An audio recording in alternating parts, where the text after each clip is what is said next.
Joes change their gear like a Barbie changes clothes. Yeah, Joe dress desert gear, touch the snow, and they have to think, always plan critically. They should know that there's a terror drone. Cause you're hot, then you're cold, you're desert, then you're snow.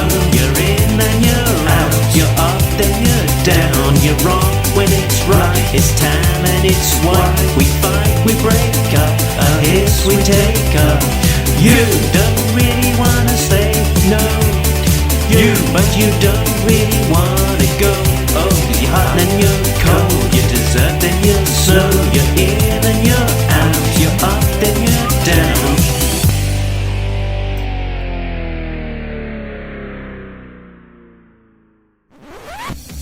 Talking Joe is on the air. Hey, it's me, Mark, and welcome to Talking Joe, the G.I. Joe comics podcast. Now, today we will be looking at G.I. Joe, A Real American Hero, issue 322, released Wednesday, November the 12th, 2025. The synopsis is Return to the Terrordrome. Frostbite and SNOW JOB lead an assault on Cobra's deadly fortress, but nothing is what it seems. Now, that was the synopsis when it was revealed a few months ago. Is that what we get? Person joining me to find out will be my regular co-host. It's A Real American Tim. It's Tim Finn. Did I hear the beginning of a word with N? A syllable? My new co-host? Were you about to slip and say my new co-host, not my regular co-host? What I was doing. Words. Hi, Mark. It's so exciting to talk about this issue of G.I. Joe. Fantastic. I feel like just recently we were talking about 321 and what a big, exciting anniversary that was, 300 issues after the famous wordless issue. And we had been hearing sort of teases about this issue informally for a long time. And that was the return of series artist Chris Mooneyham, who we hadn't seen for a while. And it's sort of a relief to get back to a regular issue, not that 321. Sometimes I use the word stunt in a negative way, and sometimes I use it in a neutral way, or even a positive way. And I think doing, a wordless issue 300 issues later is a great idea and a fun stunt. And, for 322, we're just back to normal. There's no hook for the issue that's out of the ordinary. And it's a little bit of a relief to just have a normal issue, because I feel like the pressure was on, like, oh, this 321 had better be really good, right? And Chris Mooneyham, he's had extra time, and Mark and I got to bring our A game to talk about what this means. And it's good, it's just some snow guys on the cover and 322. So before we get too deep into 322, we'll do some catch up on some news.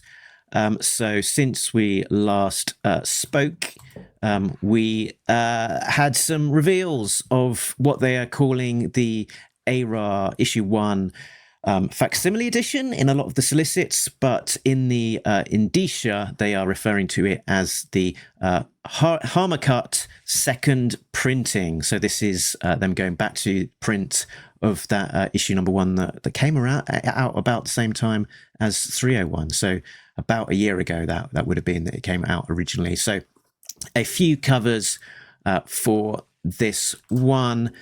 First up is the top shelf variant from Marcelo Mattere, which may or may not be available in both color and black and white. This is an artist who's known as a Transformers artist, right? This guy does a lot of Transformers. Yeah, he's done comics and a lot of Hasbro package arts over the years. That's right, and this is not a connection to G.I. Joe. Well, other than being a G.I. Joe fan and having done a couple of variant covers, and this is an homage to the ARAH issue 1, but with Cobras this time. And I think it was originally created as actually an Energon Universe piece of art, which you can see from a couple of things that Destro is looking a little bit classified in his design. Cobra Commander at the back on the tank is definitely looking like an Energon Universe Cobra Commander with the red on his sort of Napoleonic tunic. And I believe that the Baroness was originally drawn as Chameleon, hence the giant sort of Barrett style sniper rifle. Interesting. So an interesting cover, nice piece of art, but it being from Top Shelf, they are somewhat opaque about the distribution channels. So it might be a case of buying one of their curated blind bags, or it being a subscriber only special, and then only available on eBay Market. I find it funny when artists want to do a version of the famous Marvel issue 1 cover, but with Cobra, because the Marvel issue 1 cover, the Mobat is the star of the cover, and there is no equivalent for Cobra. And so like you can sort of do it with the Hiss, but the proportions are so different. It either becomes a very different arrangement of characters, or you're aware that Cobra has kind of just a regular tank. Unless you try, and I'm sure you know about this. There was the Sears exclusive Crimson. Okay. Black so and red tank. In that case, why isn't the tank here red? The answer, because it was the Energon Universe. But anyway, so can I blame that on Alex Sinclair? Why isn't the tank red? Yeah. So next up, we have Scarlet. Looks like she's stepping up onto a tank or something, looking over her shoulder. It's a looking upwards sort of vantage point, showcasing her trivia and accessories. We'll call it now. And I think it's an excuse to at least tease the jingle that I made for the previous episode. Turn your head. Every now and then I get a little bit bored with all the cheesecake coming around. Turn your head. That's all I'll play. Otherwise, I think I might get another copyright strike. This must be a Virgin cover, because her head is so high up. There wouldn't be a logo I believe so, here. Yeah. Mm-hmm. Okay. Next up, this is available from MB Artist. They're calling this the Defenders of Freedom variant from artist Steve Ahola. Ahola, Ahola. And we've talked about this one before, and it was revealed, and it's very much homaging the intro scene to G.I. Joe, the movie. And given we talked about it before, let's move on.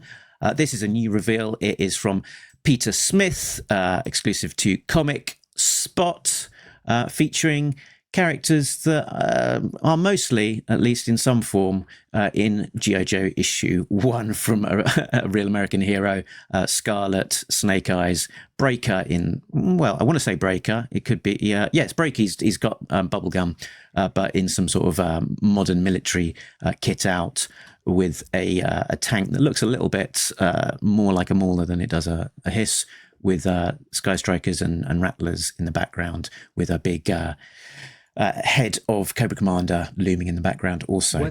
What's this artist's name again, Mark? This is Peter Smith. Peter Smith. The coloring here and the sort of style is sort of halfway between like adventure style American comics, with like musculature and spotted blacks, and then sort of an animated style where like a lot of the characters are left open. And it's the color that's doing the work for the rendering. And I like the metallic quality to Cobra Commander's faceplate. I like the background, the sky, and the sort of the fire and the smoke. I find the characters and the tank here look a little bit muddy. I feel like there might be some black mixed into the colors. And I don't know if that's like an ink wash on the line art or part of the color. But this is getting a little muddy for me. Mm-hmm. A little busy towards the bottom of the page. Peter Smith did the series of variants featuring the Silent Missions characters, where they were sort of stood in front of that kind of metallic, bassy background. Here's another one from Cedric Poulard from 616 Comics. There is a version of this with the dialogue and also a Virgin variant as well. So I believe this is the third recent Baroness cover from Cedric Poulard. She says, a 43-year legacy, and I still haven't aged a bit. Did we talk about this cover on a previous episode? We did, when it was previously revealed. So it's not the first time that we've seen this one. In that case, I won't say what I like about it and what I don't like about it. Folks, you can go back to a previous episode. And the final one is the Mike Mayhew covers, because I believe there are 4 versions of this particular, there are 4 versions of the Mike Mayhew issue number 1, 2 of which feature Snake Eyes and 2 of which feature Storm Shadow. And as always, from Mike Mayhew, it's nicely done. He is a very good and talented artist, but the not necessarily such a good fit for this particular issue would have fit a lot better on a 21 reprint or even a 321. Given that Snake Eyes version 2 doesn't feature in issue 1 and Storm Shadow doesn't crop up for another 20 issues. I've given a different version of this analogy, but if I bought a reprint of X-Men number 1 from 1964, with Cyclops and Beast before he had blue fur, and Jean Grey and Angel, and whom else am I forgetting? Cyclops. And the cover had Wolverine on it. As an object, that would be fun if it was a cool drawing of Wolverine. But in terms of brand management, I would scratch my head and say, why is Marvel putting the wrong character on this cover? So I do wish Skybound would say no a few more times to retailer exclusives where the characters aren't a good fit for the interior, right? Not only is this version of Snake Eyes and any Storm Shadow in issue number 1 of G.I. Joe, there's no ninja anything in issue number 1 of G.I. Joe. So it's not even like an indirect reference. It's like, why not Don Marino? Why not Wolverine? Actually, Mike Mayhew should definitely put Wolverine on a retailer exclusive cover to G.I. Joe number 1, and I would get both the version with the logo and without. Yeah, and I think it's one of those cases as well where you can kind of excuse to some degree, the modern contemporary comics where they don't necessarily know exactly what the interiors are going to be until because of the fact that the cover gets produced prior to the issue being figured out. So yeah, you can kind of forgive it to some extent that you might have just a bit more of a generic character profile. But when the comic has existed for 43 or so years, you know exactly what is in that issue and how you could kind of spotlight a particular scene or particular character. There's no real good reason to deviate from that too much.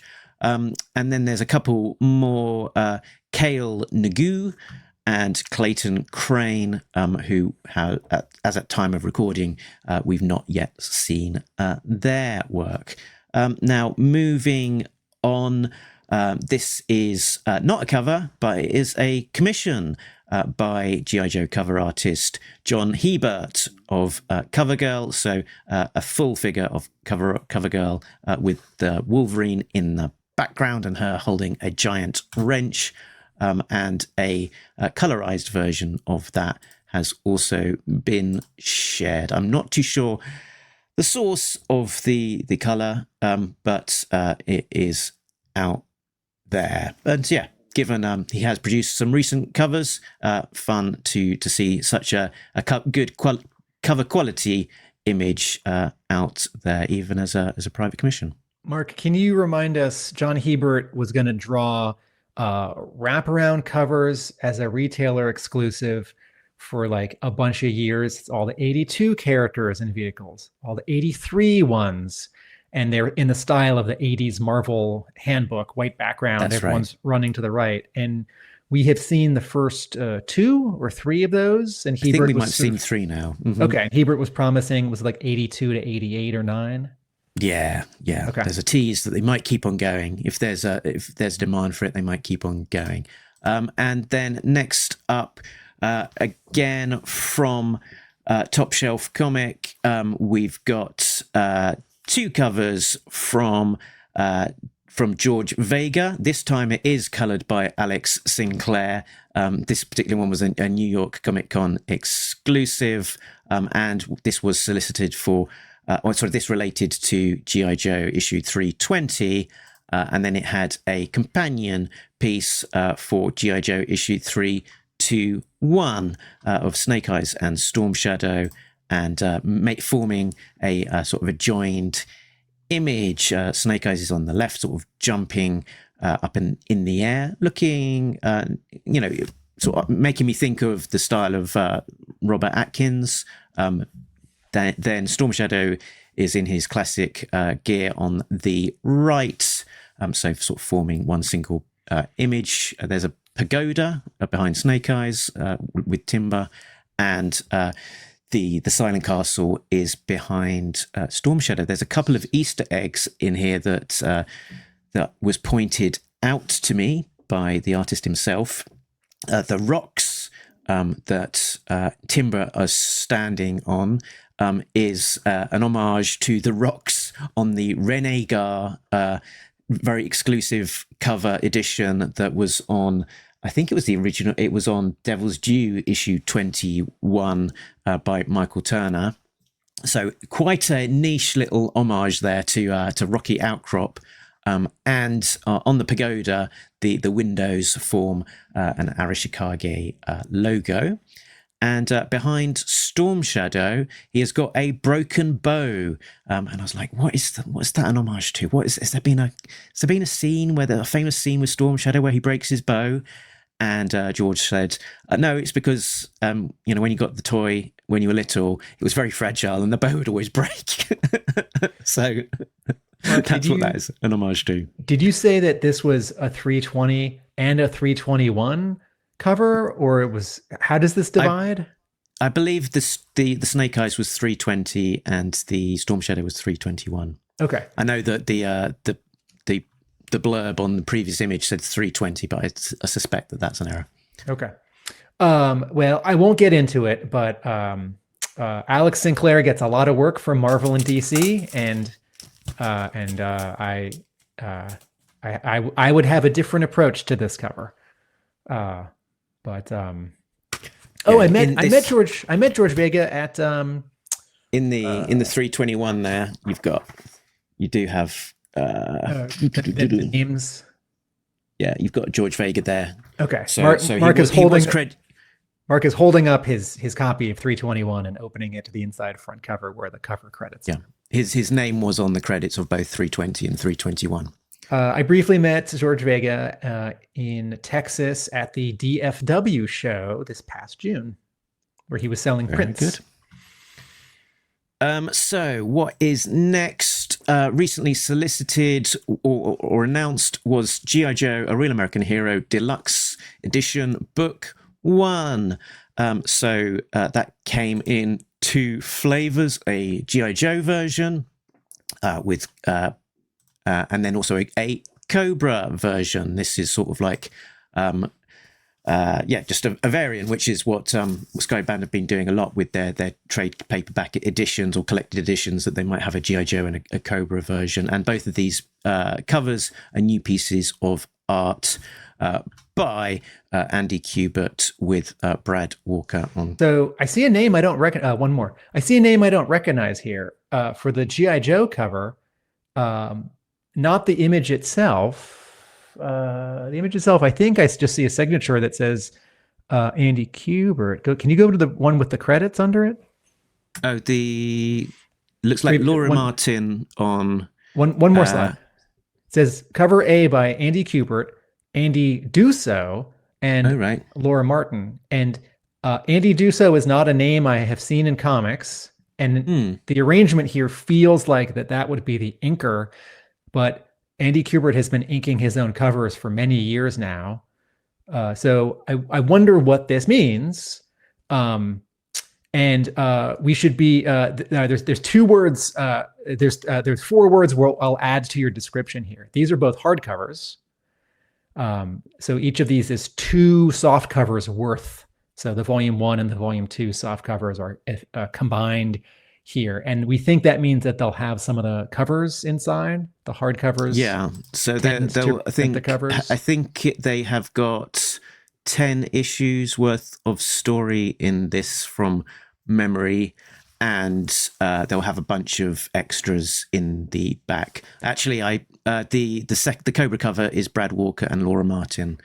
Looks like, and the second cover. It looks so close to the the layout and the execution of the first one that I just kind of assumed it was the same person. But when I saw it as a tiny thumbnail in a catalog, I thought, cool, Andy Kubert's doing both covers, and they're both really awesome images. And so this is a direct market exclusive, this Cobra cover, which means if your comic book store orders from Lunar, you can get this. If your comic book store is only ordering from Penguin Random House, it can't.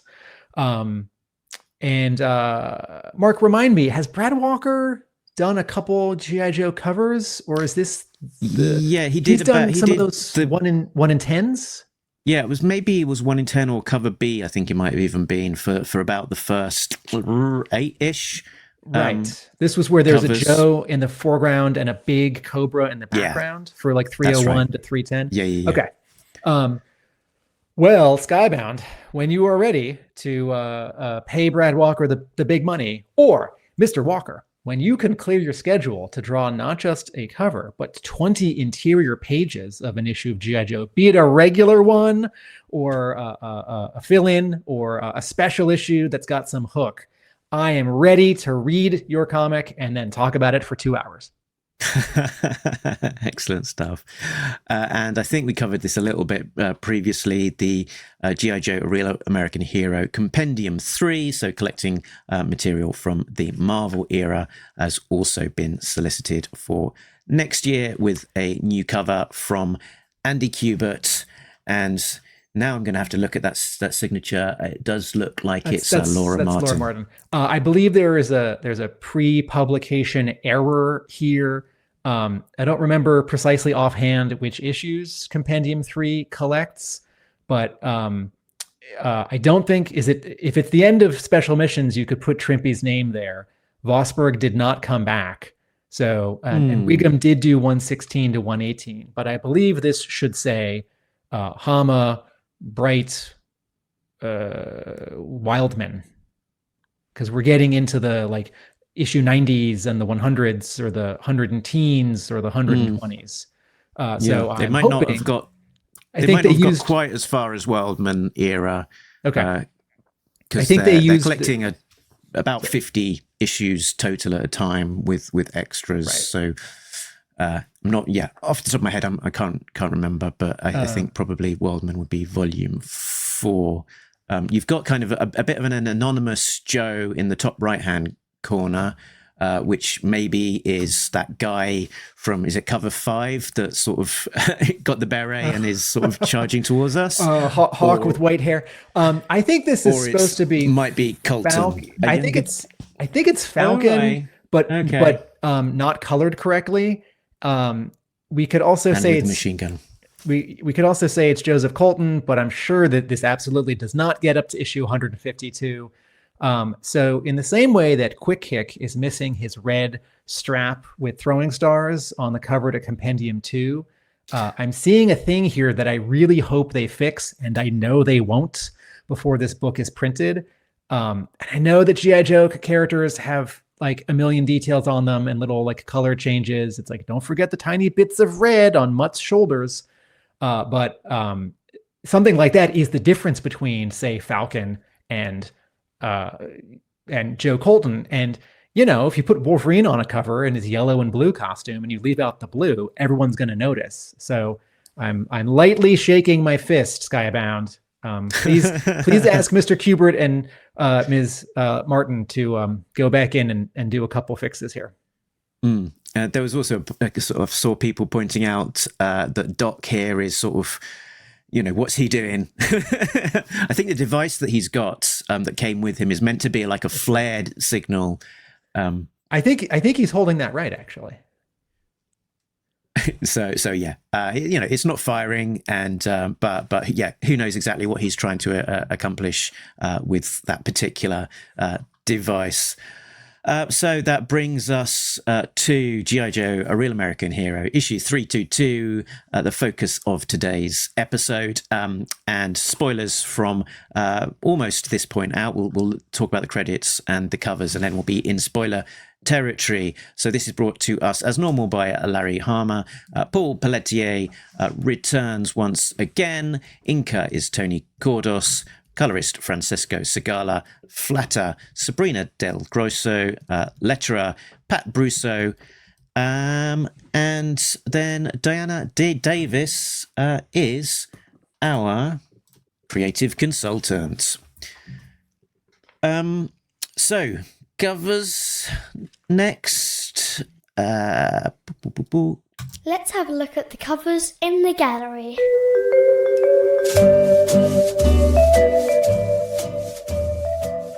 Cover A is drawn by Andy Kubert and colored by Laura Martin.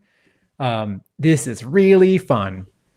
3 Arctic guys from G.I. Joe, Iceberg and Snow Job. And up front, I actually thought that this was Blizzard, but I think based on the story, this is... Sub-Zero doesn't have goggles. Yeah, see the Sub-Zero Frostbite has so Frostbite has goggles, but Frostbite has a beard and mustache. And anyway, okay, I think logically this is Frostbite. Yeah. But my brain says, oh, that's Blizzard, who's not even in this issue, which I will totally allow. Anyway, and they're all buried in snow, and in the process of sort of popping up out of the snow during a snowstorm. The cover is mostly white with some light blue. It's nighttime. The top fifth of the cover in the distance is black, so nighttime. You don't see it because the logo's in the way, but you can see it on the inside front cover. In the distance, behind all this snow and sort of 2 mountains, is a trashed Terradrome. And each of these 3 Joes is in badass mode, where they're looking serious and they're frowning, and they've all got weapons. And Iceberg is about to fire, Snow Job is about to fire, and the guy in front has just fired. And this is just a very cool, exciting cover. I very much appreciate that Laura Martin got the little bits of green onto Iceberg's costume. And I'm going to talk about this when we get inside the issue. As a kid, I always appreciated that if you were into G.I. Joe for a couple years, or if you had a friend or a family member who had been into G.I. Joe, you didn't just have one underwater guy or one snow guy, or maybe one jungle guy or one astronaut guy, but eventually you'd have 2 or 3 or 4, right? And so you could have like a snow mission, right? Maybe you were a kid with a white towel or a white carpet somewhere in your home, and you could have an Arctic mission with just the Arctic guys, or the Arctic guys sort of got to spotlight. And this is something that Larry Hama hasn't done much of. I forget what it was. It was around 130. I feel like there was an issue or 2 in the IDW run. Yeah, where there was that Dan Schoening issue. Oh, I was okay. You're thinking. Sorry, I thought you said. Sorry, no, I'm getting confused. I thought I was. You said one thing, I heard another thing. No, this is good. You were reminding me of a previous sort of all out Arctic action issue by Hama, which was like 276 or something. But much earlier in like Did I say 130? I meant 230. I think there was an issue or two with like the whale and cutter and shipwreck and wetsuit and torpedo.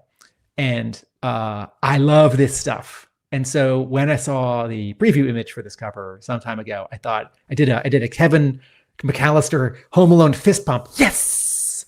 So I've been waiting for this very regular issue with no anniversary stunt ever since.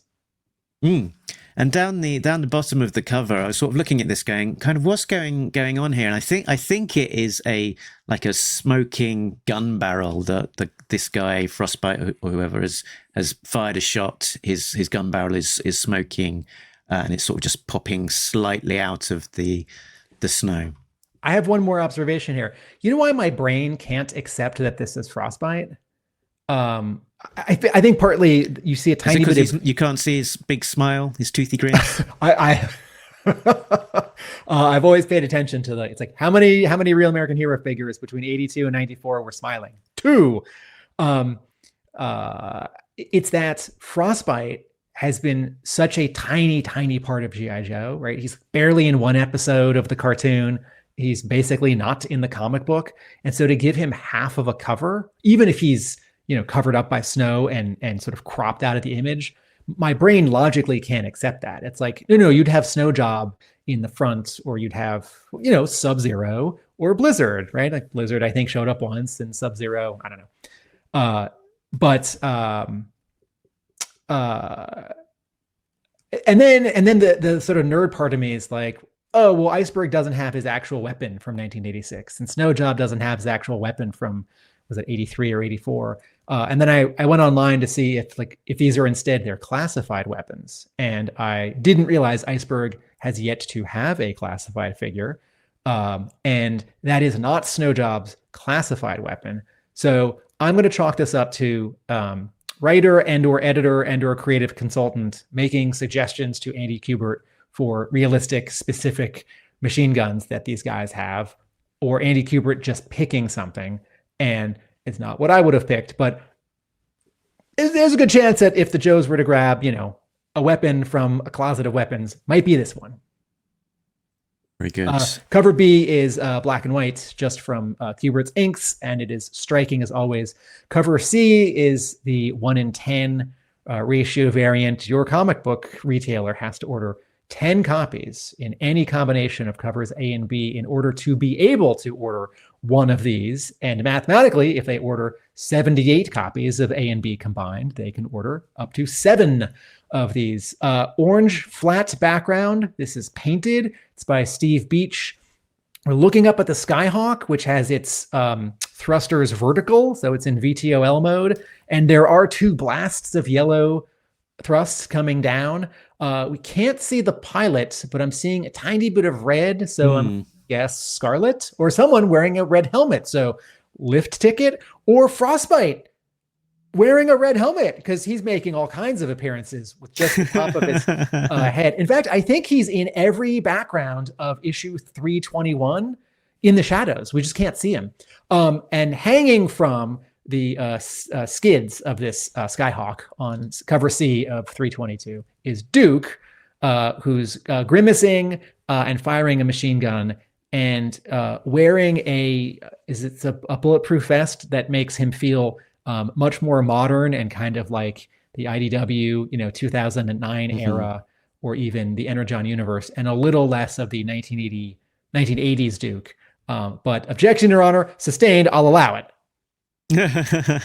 And this is the second Gears of Joe variant that we're seeing from Steve Beach. A few more of these to come. And listener Matt Mason did this recreation of the cover using a classified Duke. And I don't know if that would have been a 6-inch version of the Skyhawk or a bit of manipulation, but whatever it is that he's done, he's sort of done this cool version of the cover, or maybe even the what's it called? The toy. I forget the name of the brand. The G.I. Joe adjacent manufacturer that has released their version of the Skyhawk. Right. So, what is up next? Oh, it is a variant of the Baroness. Oh dear. Maybe I'll just play this for 1 second. Why are there so many covers of Baroness? Yep, And I again, did. it's not that we don't like the Baroness or we don't like cool drawings of her. It's that if there's sort of no story, if it's just her in front of, a blank color or some like flame, and if she's taking like a kind of sexy pose. Anyway, I'm just going to write this all on an index card, and in future episodes, I'll just hold up the index card, and people who are listening and not watching will think, oh, Tim's doing that little bit about Baroness covers. Who's this by? This is from Chris Ng, and it's from 616 Comics, and I think he's done a Scarlet cover in this sort of similar style. So it's sort of his grouping with that Scarlet cover. Companion piece is what I was trying to think of. Thank you, Mark. Actually, so this one we're looking at right now, where there's no background, but there's just a flat red. In the like physical location where Baroness is standing in this scene, that's not like magical blank flat red. That's a curtain that's been lit evenly so that it's flat, and standing behind it is Frostbite. Okay, good to know. And he's smiling. Right, so let's get into the issue, and let's introduce it with a little plot breakdown. Plot breakdown. A desert G.I. Joe team of Lady J, Dusty, Lightfoot, and Mongoose are in the Benzene Desert in a Desert Fox, while an Arctic team of Frostbite, Iceberg, Snow Job, and Sub-Zero are in a Snowcat in the frozen lands of Fruzenland. Both teams get on foot and sneak closer to do a recon on the terradromes in their respective locations under construction by COBRA and Revanche. A sandstorm comes in to threaten to engulf the Joes in the desert, leaving one option, a full frontal attack, so that they can seek shelter in the terradrome. In the snow, the other team spot a box which looks to contain a Kryton nuclear trigger, leading to a full frontal attack from them. Once inside, both teams figure out that the terradromes contain the components of a dirty bomb. They take the dispensers away with them and call in hazmat disposal teams, both teams making an exfil in a COBRA vehicle and leaving the terradromes behind them. The end. Or to be continued. We don't know. Comics, G.I. Joe issues don't say to be continued anymore, and have not in a long time. Okay, my top-down broad reaction to this issue is that it's a little bit of a take on Diptych, Larry Hama's issue 125 from Marvel Run, where he's telling two parallel stories, and back then there was the same number of panels per page or scenes from one location to the next. So it's like the opening page, I forget, it's like 2 panels for location A and 2 panels for location B. And then you turn the page and it's like full splash for A, full splash for B. And then you turn the page and it's like 3 panels for location A and then 3 panels for location B. And this is not as precise, but the same kind of storytelling concept is happening here. It is kind of as precise, Tim. We've got 2 pages.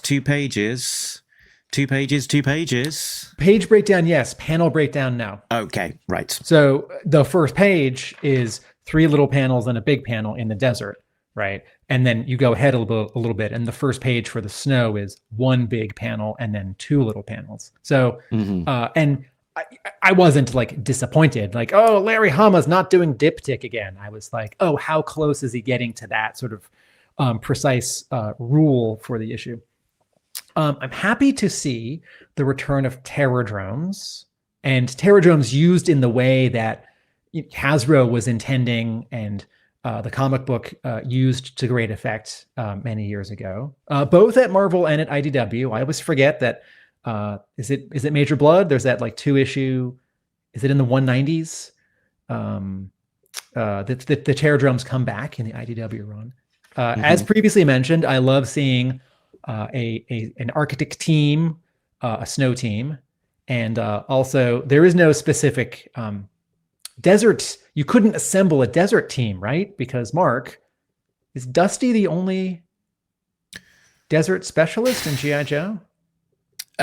You put me on the spot there. I think Mongoose is in the team, which makes a lot of sense because he's the kind of Middle Eastern expert, which leans into desert as well. And the season 1 episodes once or twice have Recondo doing jungle stuff in a way that feels adjacent to Dusty doing desert stuff. So, excuse me, you could throw him in. And this is not to say that Lady J and Lightfoot can't be there.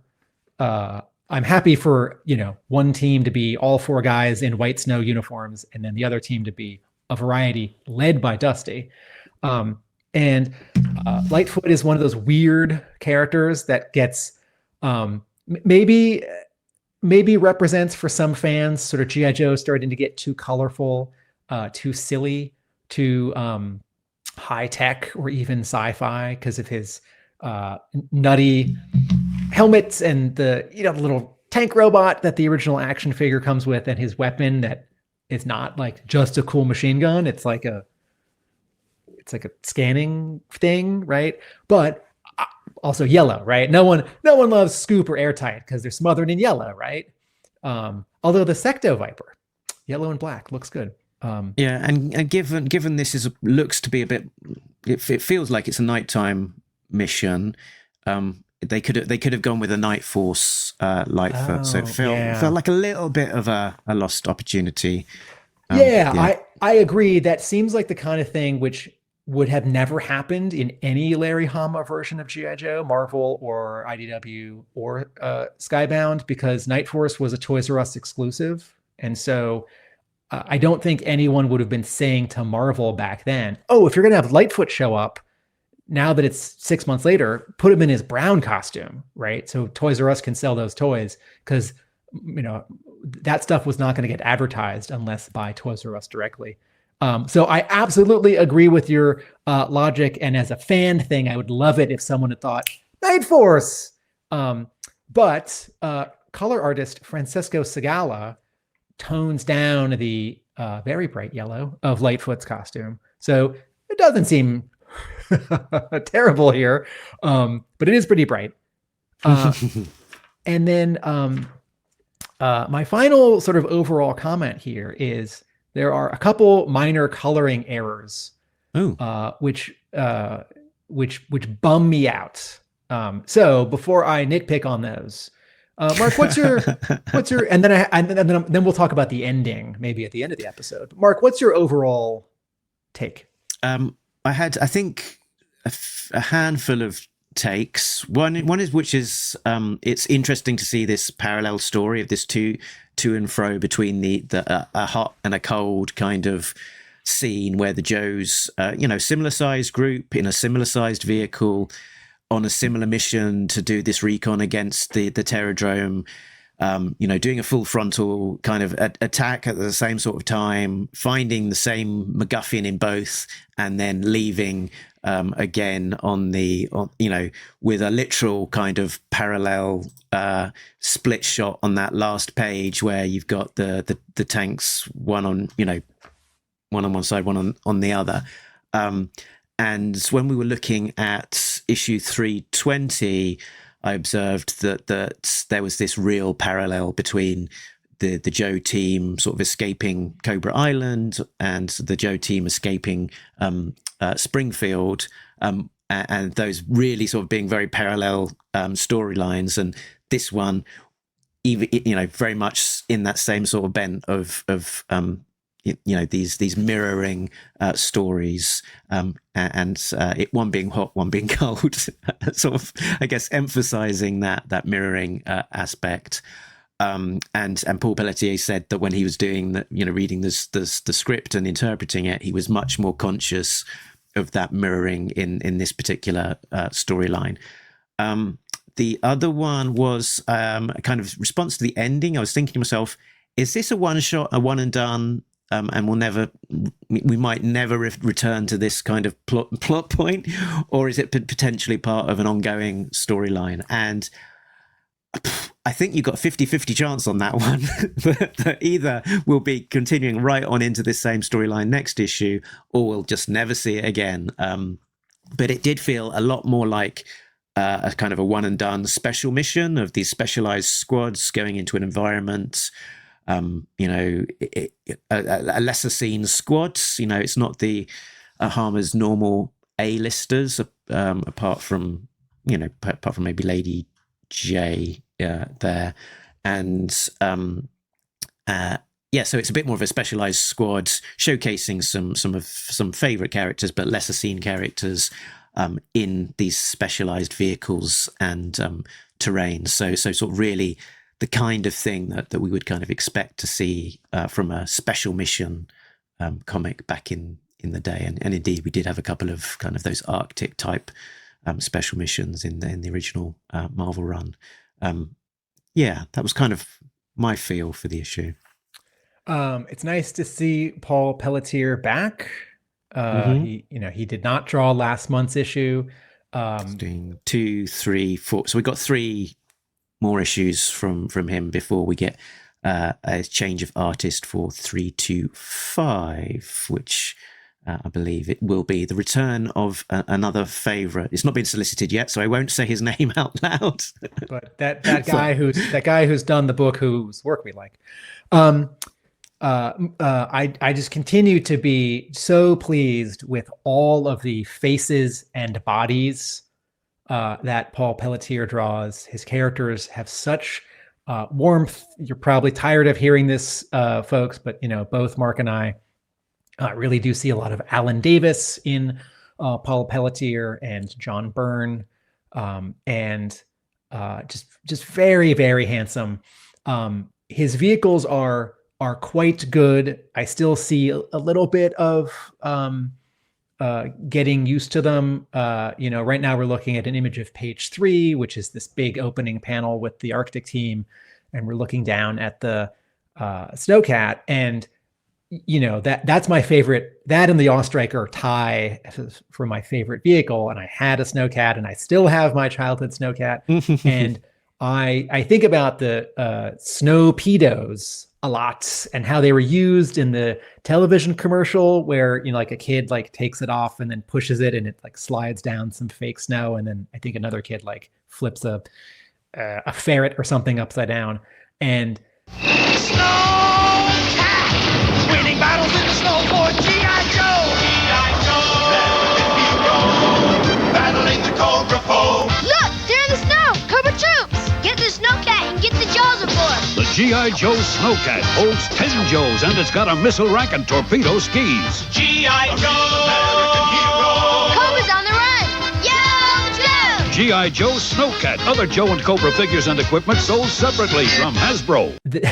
That vehicle, and it was used in the cartoon once. That particular accessory, like a missile torpedo on a ski, is so fun and bonkers. And the talented Mr. Pelletier draws here just a missile on the side, and I don't see the ski, and I miss it. And then the rack of missiles on the back.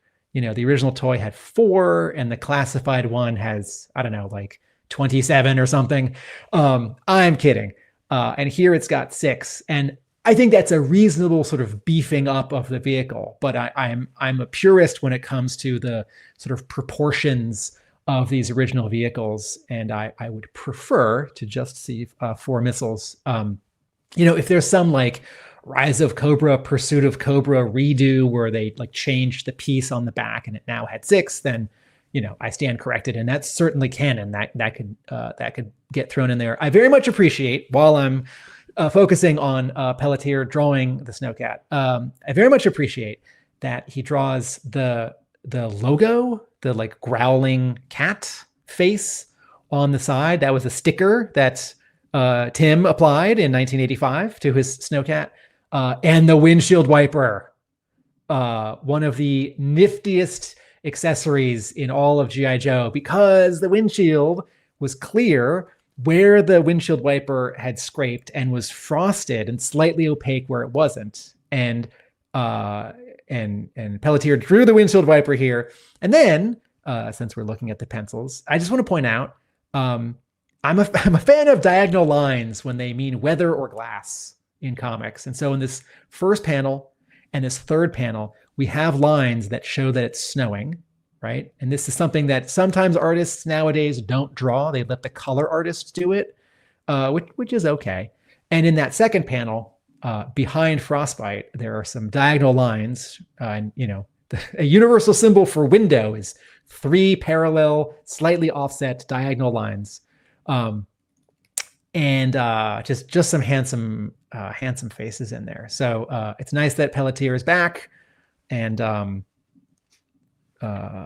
let's talk for a minute, Mark, specifically about the action in this issue, because we've got Joe vehicles, we've got Joes with sidearms and bigger weapons, and we have Joes taking on like a blue ninja and some, I think we're now saying cyborg cobras, not zombie cobras. We have a Revanche cocktail waitress from the Cobra Casino. And then at the end, both Joe teams commandeer a Cobra vehicle. And so is there anything sort of particular you want to say about the actual, running, shooting, punching, jumping, driving of this issue? Because, for all the like G.I. Joe stuff that we talk about, that ends up being sort of some of the most thrilling stuff. It's like, what's Cobra Commander going to say? Or like, what's Snake Eyes' backstory? It's like, no, who's going to like swing down with a sword, right? So here's some Joes with weapons and vehicles and fists. Yeah, I mean, it struck me that they were trying to do a couple of things in terms of having a different cast of character and not necessarily all of the same old characters. So we've got a bunch of different characters, and they've typically kitted them out with their right gear. There's it's quite, I guess, an action-packed issue. It's got the return of just one of those standard blue ninjas that we've not seen in a little while, with his not a lightsaber, what's energy fiber filament weapon, whatever it is that he calls it. Energy saber on. and one of the Betty casino gals, which just seems entirely weird, but there you have it. You've got a casino robot in the middle of the desert, sort of doing a lot of the bossing around. There was one particular element of the action which I thought was sort of, I went oof, which I think was when Lady J took out a desert scorpion who was sort of manning the turret of the Hiss 3. That she jumped onto the back of, and she sort of shot him in the back of the head, and with quite a big red explosive exit wound there, which sort of snuck through a lot of the other exit wounds that we see, like for example on the following page to that one are just a standard, more of a yellow burst of sort of kinetic energy rather than full on brains and blood shooting out. But it's cyborg brains and blood, so it's okay. No, I mean, someone says it's the cyborg cobras, right? Yeah, and I'm sort of slightly confused by, in part, about kind of who these cobras are and who they're working for, who they're being directed by. Because I think at this point you've got these competing factions. You've got Revanche, who are in control of Cobra Island. You've got Destro, who is in theory in control of Springfield. And you've got Cobra Commander, who's just escaped from Destro and is on the loose. So I guess the implication is that this is the revanche, leading this particular plan with their, Blue Ninja and Casino Gal in command, but directing some enhanced Cobras. So on page 4, panel 3, someone, asterisk, I'll get back to this, says, our mission is to ascertain why Revenge is erecting terror drones in remote locations. So there it's spelled out. I agree. Even with that, as I read this, I thought, okay, all right, Serpentor Khan's dead, and the Alpha 001 remade Mindbender and is control of some of Cobra. And I'd sort of forgotten that Cobra Commander had escaped, even though we spent a lot of time talking about that very cool scene 2 issues ago. And I think if we were to like corner Larry Hama right now and say, okay, what faction and where is Cobra Commander in charge of? I think his answer could be whatever the next issue needs it to be. That if he needs to like pull something out of thin air and in an immediate future issue, have Cobra Commander say like, I've activated some reserves from this location we haven't heard of or talked about in a while, right? Or we could cut back to like Broca Beach. And even though I don't know if that belongs to Cobra Commander or technically because it's like Springfield, they would sort of fall under Revenge and Alpha 001. But, with sort of the wave of a wand with one sentence of dialogue, you could have anyone in Broca Beach say, oh, we sure kicked out those Revenge cyborg enhanced Cobras, and it's back to being like a Cobra Commander town. Or Hama could write a scene where that takeover, that throw out happens. Or, very quickly he could have Cobra Commander and Destro make up. But I do agree, even though we just had a kind of Cobra Civil War, I would like some sort of distinct Cobra infighting coming up, or some sort of very clearly drawn lines. And I think part of our maybe I don't know if confusion is the word, is that the visual of a Revenge character directing some Cobra characters is like a mix, right? Because you see a Toxo Viper and a Techno Viper, and you think, oh, Cobra, right? But then it's like, no, but they're cyborgs. So, oh, okay, so they're Revenge, right? But they're not mutants, so you don't have that visual where one of them has a tentacle. And for being cyborgs, they don't act any differently. They're not like jumping much higher or like throwing a Joe 30 feet. They get taken out about as easy as regular Cobras. I think the conceit really is now we can just shoot them in the head. I guess so. It's like we can show exit wounds, we can shoot them because it's Transformers, it's oil, it's Stormtroopers. Like you just zap them and they fall over, right? But the minute you shoot like an 86 Viper or an 82 Cobra Soldier, that's a man. Once a man. I want to talk about color. I love Francesco Segala's work on this book. There are just like 2 dominant colors in this entire issue. There's the sort of white with a very light blue and dull gray for the Arctic stuff, and then there's this sort of pale yellow, beige for the desert stuff. And yet from scene to scene, there are differences, right? Where in the opening 2 pages, and then on page 3, 4, 5, every time we're in this desert scenario and the characters and the backgrounds are all kind of this like dirty, sort of mustard color, but look at the moon and those mountains in the background. Those are like an aqua, right? And similarly, if you go from scene to scene within the Arctic mission, there's more blue or there's less blue, but then they get inside halfway through the book. They're inside the terror drome. This page 19, second to last page, and so much of the blue drops out.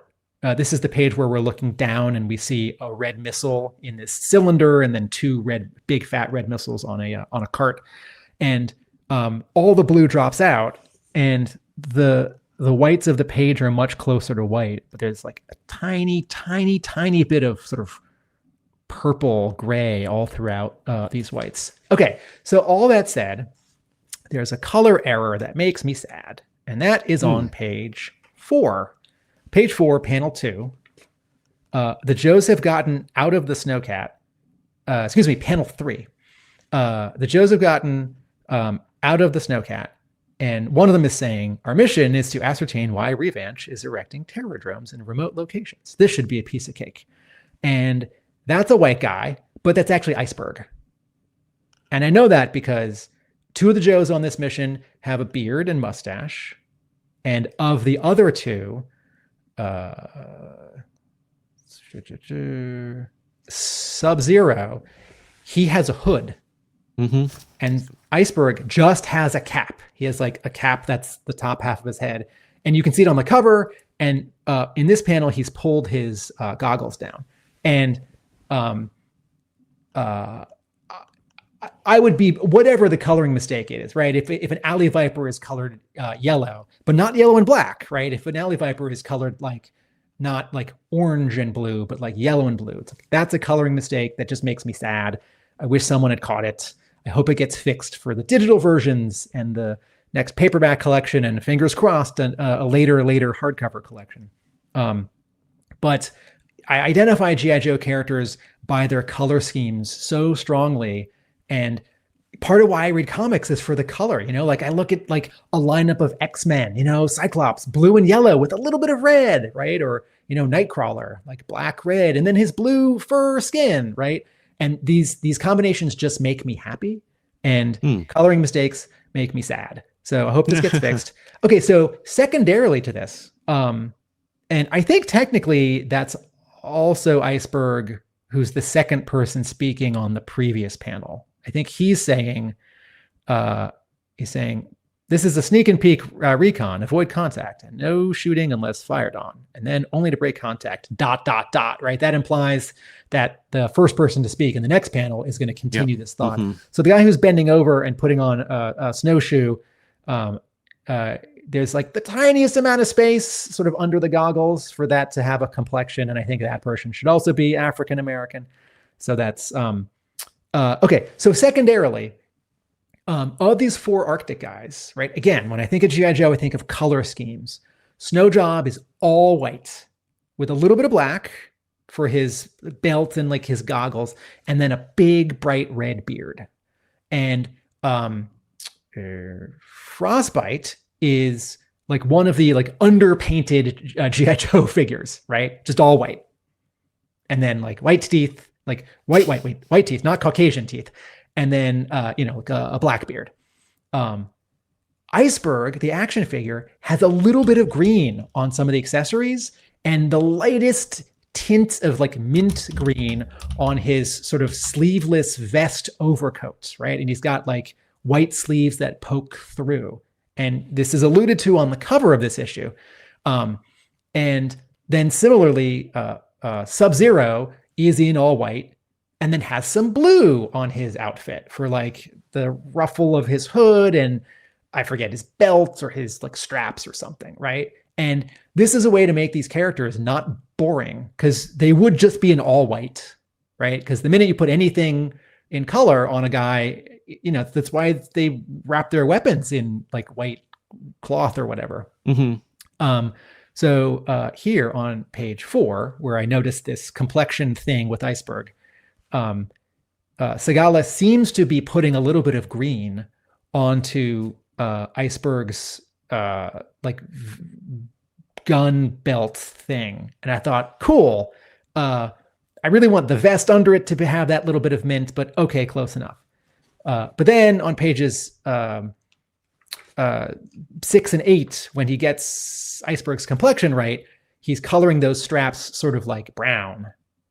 And then jumping ahead to pages 11 and 12 and 15, Sub-Zero correctly has some blue details on his white costume, the fringe on his hood and his like straps, but then not on page 19. And I know this is a hard book to create, and so everyone gets some leeway.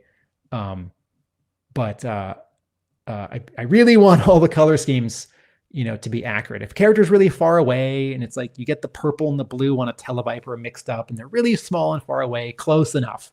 Or if you're doing a knockout, if someone is like close to the camera but we're looking past them, and you just like bathe them in like dark blue, that's fine. But when we see a character sort of under normal circumstances, I really want these small, subtle differences to be accurate. Yeah, and sort of speaking of accuracy, I think you do get to see Iceberg briefly with his sort of giant, giant weapon that he's got in his package, in his bubble on the toy there, and in Page terms 11. of Final panel, page 11. You're talking about Iceberg holding his big machine gun, Yeah. and that's an earlier panel on that page. ... Mark. On an earlier panel on that page. I think you're going to point out that Sub-Zero has his giant machine gun. Yes, I was going to say, yeah, Sub-Zero has also got his giant machine gun. But more specific to this issue, I think this might well be the first comics appearance of Sub-Zero, which is, it's mad that this is a character introduced in 1990 and all of these years and issues on. This is probably the first time that he's had any sort of significant appearance in a G.I. Joe comic, or particularly a Larry Hama G.I. Joe comic, with his oversized gun, his sort of very specific hood, and also his very specific snow booties as well. Because did you notice as they're putting their snow boots on, they're actually putting them on in different shapes, and Sub-Zero is putting on those sort of more circular. Yeah, and everyone else is putting boots. on the Cobra snow serpents, like teardrop closer shaped to ones. that. Yeah. The objection, Your Honor, sustained. I'll allow it. And speaking of specifics of using Sub-Zero in his file card, the file card is the go-to place to find out about the actual character themselves. It says, as an anonymous quote, "All the other G.I. Joe Arctic specialists like the cold, not Sub-Zero. He hates it to the max. It drives him so far up the wall that it brings out a special kind of meanness unheard of in the Western world." We're talking maximum meanness. So why does he keep volunteering for cold weather assignments? Because he enjoys being mean. And there is an element of him specifically not enjoying the cold. On the back of the Snowcats, Snow Job says, "As far as I'm concerned, it's kind of toasty back here." And Sub-Zero replies, "Speak for yourself, Bunny Slope. I'm freezing my short follicles." And he certainly is, I don't know if the word is mean, but slightly impetuous in terms of going headfirst into to leading an assault on Cobra before it feels like the rest of the Joes are quite teed up, ready to join him. They're kind of a little bit on the back foot, right? They're like, okay, if he's attacking, I guess that means we have to join in. Mark, is short follicles a euphemism for balls? Like I'm freezing my balls off? Something like that. Short and curlies, I sort of imagined. Okay, this short follicles is not a term I have heard. Yeah. But if it's like locker room talk, I haven't engaged in a lot of time in locker room. Freezing my brass monkeys off here. What else did I want to talk about this issue? Okay, Mongoose. Mongoose has a sort of regular costume, right? We have seen him in enough issues now, and certainly when he was introduced back in the help me out 280s. Do you remember what Mongoose's costume is? Because he's sort of in a desert camo with like a sort of like a beanie type hat, I think, that kind of thing. And it's like short sleeve, long sleeve, tucked in jacket. Yeah, a sort of generic kind of desert kind of camo type outfit, I think. So sort of like if you crossed like Flint and Dusty, just that basic, kind of thing. basic Yeah. job. Okay. Yeah. And I think here he's meant to be like in mufti, in disguise as kind of like a Bedouin in the desert with his, camel there. So I guess he stays in that gear pretty much all of the issue, really, doesn't he? Yes. Towards the end, it comes off, and you can see his cap now once he's taken off his robes. Right. Okay. Good. Very good. What was that? So I've made the point that if all the Joes go underwater, I don't want them. I don't want them in wetsuits. I just want wetsuit and torpedo or version 2 of shipwreck in wetsuits, even though that's unrealistic. And if all the Joes are in the Arctic, I don't want them all wearing like big white coats. It's like in the animated movie, I appreciate that they have some like slight or in the Pyramid of Darkness, they have some slight adjustments. It's like Iceberg is sometimes, Quick Kick is sometimes barefoot in the Arctic, but other times he has a white coat. But then his red strap with throwing stars goes over it because that's the thing. It's like if you have an Arctic Batman, I don't want Batman wearing a white coat. I want him wearing a white suit with the bat symbol on his chest because that's what makes him Batman. All of that said, if there are 4 Joes in a sandstorm, I'm okay if all of them put on goggles. And I did notice here that Lightfoot has a helmet, and we'll pretend that the helmet like sort of seals his eyes, like a pair of goggles. Certainly, Dusty has pulled his goggles down and put them on. And I thought, poor Mongoose, poor Lady J. I wish Dusty would give them his spare goggles. So, objection, Your Honor. Was I misusing sustained? No. Yeah. This one's sustained, and the previous ones were overruled. Overruled. Anyway. Okay. I want to talk about. There's one bit of action here. Is this page 10? I'm seeing 2 staples, so we must be halfway through. 1, 3, 5, 7, 9, 11. 13, 15. Page 15. There's an inset panel and then big second panel under it where Sub-Zero is sort of diagonal and there's a shadow over him, and he says, if I roll to the left, and then the next panel, he says, the wolf will pass me. And I thought, I feel like this is a little bit of that someone describing what's happening because either the art didn't show it, or I don't know. It's not completely clear. I don't know if Hama like wanted to add something or called something out, and Pelletier didn't quite visualize it. But I feel like that could be pantomime, that could be wordless, because I know that when I'm in the Arctic, when I'm in the snow and a tank drives past me, I don't like say out loud what I'm going to do for the benefit of tens of thousands of people reading my adventures. Okay, so how do you feel, Mark, about this surprise that it's not just terradromes, it's not just terradromes without fire bats, it's something else. It's even something else.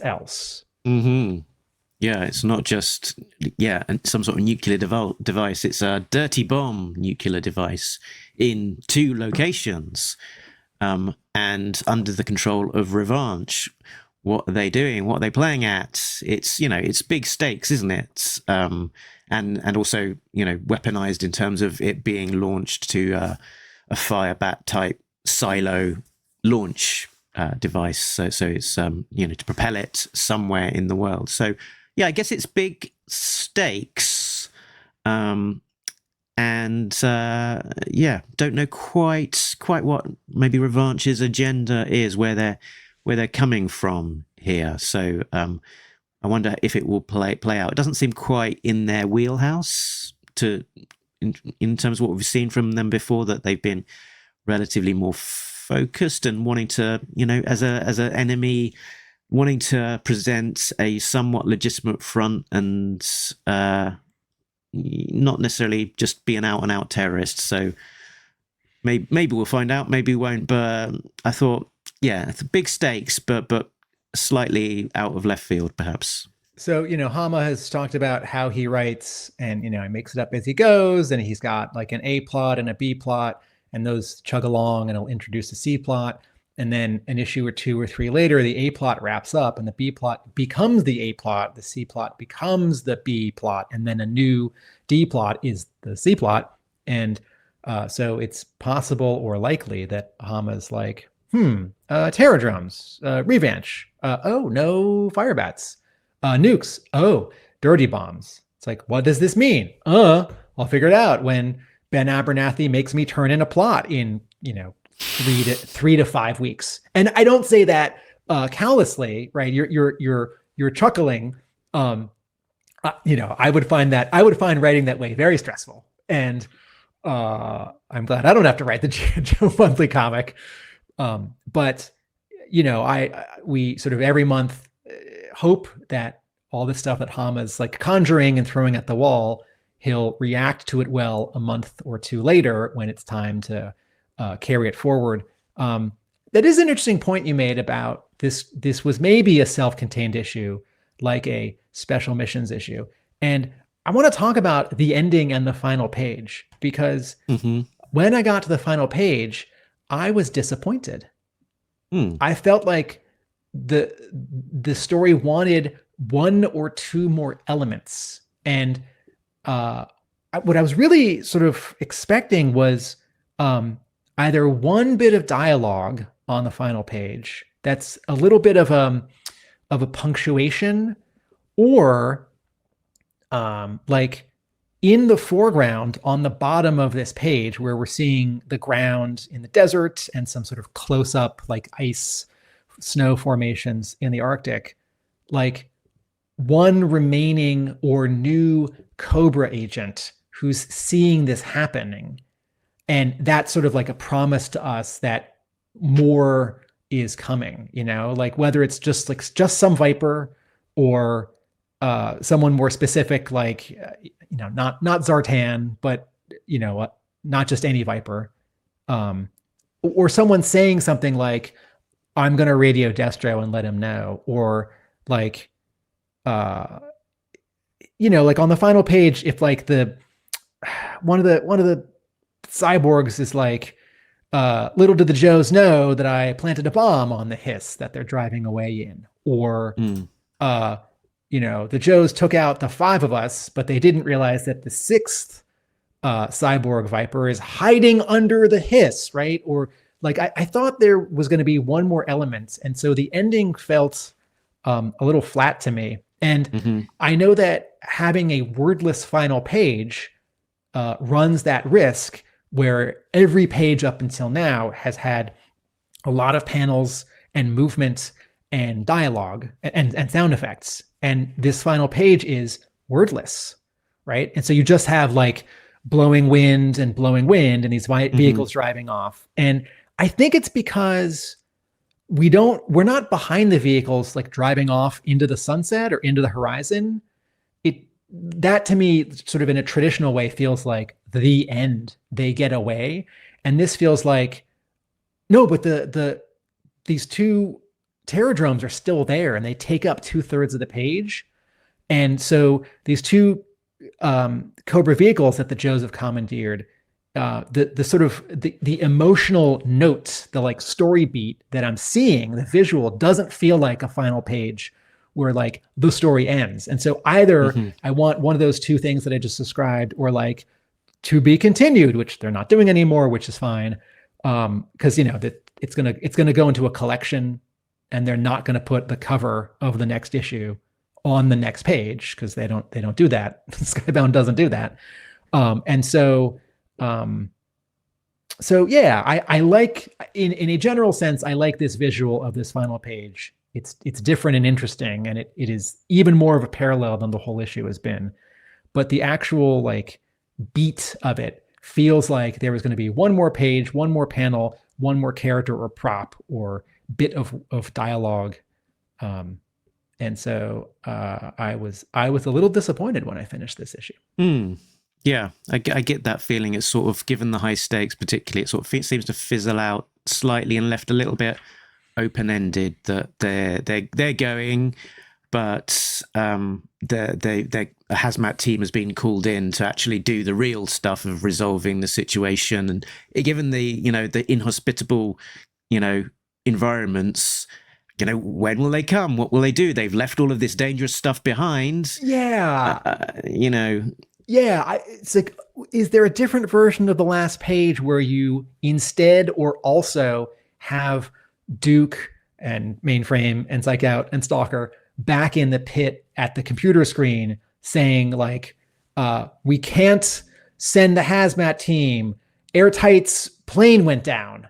And it's like, oh no, well now that next issue is going to pick up like what's happening to the hazmat team or teams, and like, you guys actually have to stay there after all, or it's like hazmat team's on its way, but we're also showing night ravens on radar heading toward you. It's like, yeah. And so if this was going to be a self-contained issue, I think I needed more of a feeling that it really is done on this last page. And if there was going to be a to be continued, I wanted more of that.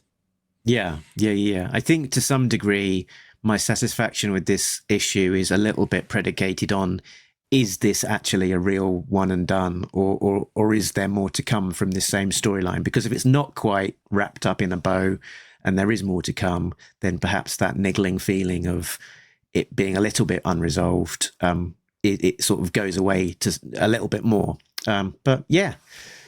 As a comparison, was it 314? What was the fill-in issue that was written by Hama and drawn by Andrew Cronky? 317? I don't remember. 316. I can't remember. It's okay. 300 and something teen. Yep. That issue, I don't remember quite what happens in the issue. I know that they're finding a hostage, and then there's a little bit of a twist. And there's some like choreography where they're going down some stairs, which I really liked.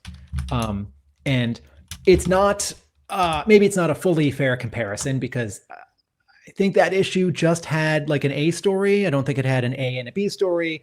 And if it did have an A and a B story, they were not set up as sort of mirrors of each other the way that this is. And so that issue's ending would have to be different than this issue's ending.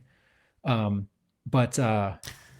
was 314. Okay, that felt very much more as a one in done without too much sort of dangling prop threads, whereas this one feels like it's more situated in the ongoing story dynamics and may potentially be picked up on down the road. But I think we've thoroughly covered this issue. No, I have more to say. My slight disappointment at the end of the story was then sort of added upon by my slight disappointment with the letters page. Fair enough. Because all right, so editor Ben Abernathy is someone I think a lot of people who read comics do not pay attention to editors, and I have paid some attention to editors over the years because I'm reading G.I. Joe and starting to memorize names, and issues earlier than I was reading originally had different editors, and then they're doing other things like, oh, the person who's editing X-Men used to edit G.I. Joe, or oh, this editor is now like over at DC. It's like, I wonder what that means, or I wonder what influence they have, or did they like Larry? Did Larry like them? And you read interviews with editors or their blogs, and you start to see that there's some editors who are super smart and thoughtful about books and do great work getting the best work out of the creative team, and there are other editors who are just kind of hanging on. So Ben Abernathy is one of those editors who, when he was doing stuff for Wildstorm like 15 years ago, it's like, I think this guy is one of the good editors, and that he's been hired relatively recently at Skybound was cool, and that he's in charge of the Energon Universe was cool, particularly since the person who had been in charge of the Energon Universe, Sean Mankiewicz, is probably too busy to also be editing a line of books, because he's the manager of Skybound or something. Mm-hmm. So if editor Alex Antone is away on paternity leave, it's like, oh, cool, Ben Abernathy, who's already editing a G.I. Joe book, can edit this G.I. Joe book. And so this is the first letters page where he's answering the letters. And I kind of felt like I wanted him to call in someone who was more familiar with G.I. Joe to answer the letters, because his answers seemed a little bit like, "This is great. I don't know."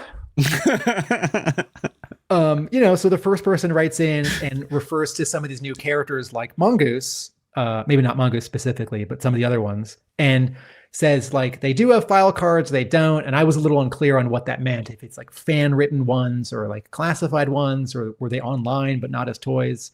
And then someone else asks about them, and Ben Abernathy is like, "Yeah, I don't know. This other writer had a different idea." And I kind of need the editor of the book to either have the definitive answer or to do the like Marvel thing where it's like, you never know. It's like, is Zartan going to come back? Is Serpenter going to come back? Is G.I. Joe going to cross over with Transformers? Like the rule is you don't say no, because that's like frowning. And if it's a kid writing in, you're making them feel bad. The rule is if you can't say yes, you say maybe, right? It's like, is Wolverine going to come back from the dead? It's like, maybe. It's like, you never know. Keep reading. And I needed a little more of that, and a little more of, the final letter, question number 2. Mr. Abernathy's answer is, "This is an excellent question and could be a lot of fun. I'll run it up the chain of command." And it's sort of like, yeah, I want a little bit more of the like, we might try that, and a little less of like, I don't know. But if Ben Abernathy was already editing the entire Energon Universe line, and his boss says, the Hama book doesn't have an editor for a month or 4, can you also do this? Right? Maybe the creative consultant would be available to help Mr. Abernathy answer some letters, also, I wrote a letter and I thought it was going to get printed this issue, and it wasn't. And I shouldn't have expected it, because then it won't happen, and it wasn't. And so I was also bummed about that. But anyway, yeah. Yeah, maybe. Where are we? Was there a reference to any specific issues? I think they're probably just still a bit. Oh, here we go. There was a reference to issue 317, and I think your issue was about like 319. Or actually, they do reference 319. We'll see. I'll run it past the chain of command. Maybe in the future. Maybe we'll wonder what we've got planned for our future letter columns. I've had letters printed in 2 different versions. 3 different versions of G.I. Joe. I get all of my talking about G.I. Joe yucks out on Talking Joe, so it really is okay. I do think it was a good letter, but I'm pretty visible for my interest in G.I. Joe, and there are certainly deserving people out there who have never gotten a letter printed. Although I keep seeing, Ted Skinny Jacobson and Gene Campbell, they keep getting repeat letters. I bet it's Mark Sedenfellow is going to get another letter in before I do. Well, I did write in one for 320 and 321, so we shall see. Well, I'm going to write in one about the coloring mistake in 322, and also ask them to double check the credits on the cover to Compendium 3. Indeed. Right.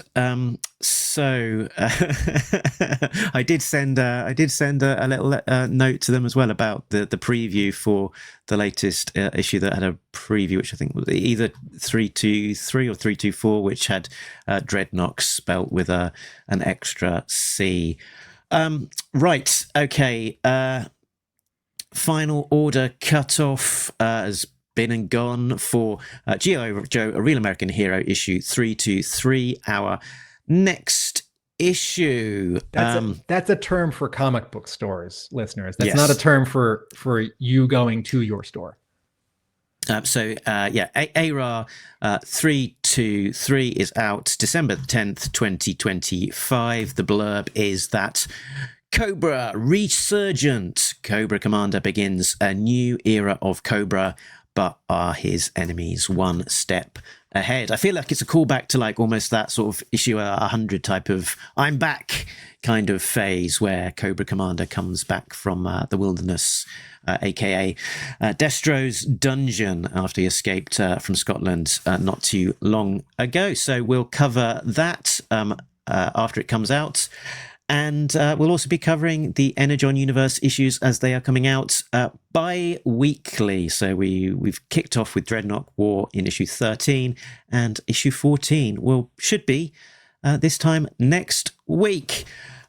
So, Tim, where can you be found when you're not talking to me about all things G.I. Joe? My creative partners and I have a YouTube channel, which is youtube.com/@AtomicAbe. If you like Clarissa Explains It All, or the Chuck Norris TV show Walker, Texas Ranger, check out our recent videos on that. One's a factual piece and one's an opinion piece. I own a comic book store just outside of Boston, Hub Comics, and I write about G.I. Joe at my blog, realamericanbook.com. Very good. You can find us in the normal places. Talking Joe is the website has links to all of those places.